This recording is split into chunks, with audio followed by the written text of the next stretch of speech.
महाराष्ट्र की 17 विधान परिषद सीटों पर होने वाले चुनाव को लेकर एक तरफ महायुति के अंदर सीटों के बंटवारे पर खींचतान तेज हो गई है। शिवसेना प्रमुख एकनाथ शिंदे लगातार बीजेपी से नाराज बताई जा रही हैं।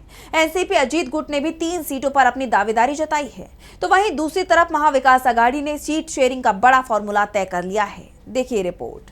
महाराष्ट्र की राजनीति में विधान परिषद चुनाव को लेकर हलचल तेज हो गई है। महायुति और महाविकास आघाड़ी दोनों खेमों में बैठकों का दौर जारी है। उप मुख्यमंत्री एकनाथ शिंदे अपनी शिवसेना के लिए 5 सीटों की मांग पर अड़े हुए हैं, जबकि सुनेत्रा पवार के नेतृत्व वाली एनसीपी ने भी 3 सीटों पर अपनी दावेदारी जताई है।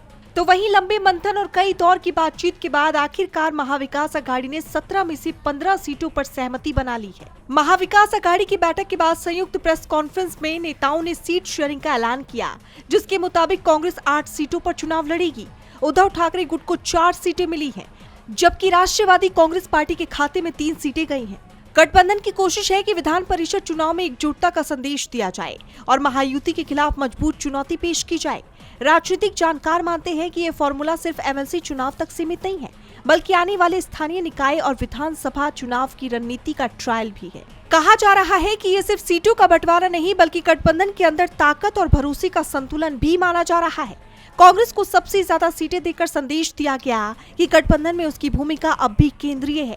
तो वहीं उद्धव ठाकरे गुट और राष्ट्रवादी कांग्रेस पार्टी ने अपने हिस्से की राजनीतिक जमीन सुरक्षित कर ली है। हालांकि नासिक और नंदेड़ सीटों पर अभी भी अंतिम फैसला बाकी है। इन सीटों पर स्थानीय नेताओं की दावेदारी मजबूत है। कांग्रेस और सहयोगी दल दोनों इन सीटों को छोड़ना नहीं चाहते। यही वजह है कि अंतिम फैसला टल गया। राजनीतिक जानकार मानते हैं कि आने वाले कुछ दिनों में शीर्ष नेतृत्व के हस्तक्षेप के बाद इन सीटों पर समझौता हो सकता है। डीबी लाइव की रिपोर्ट।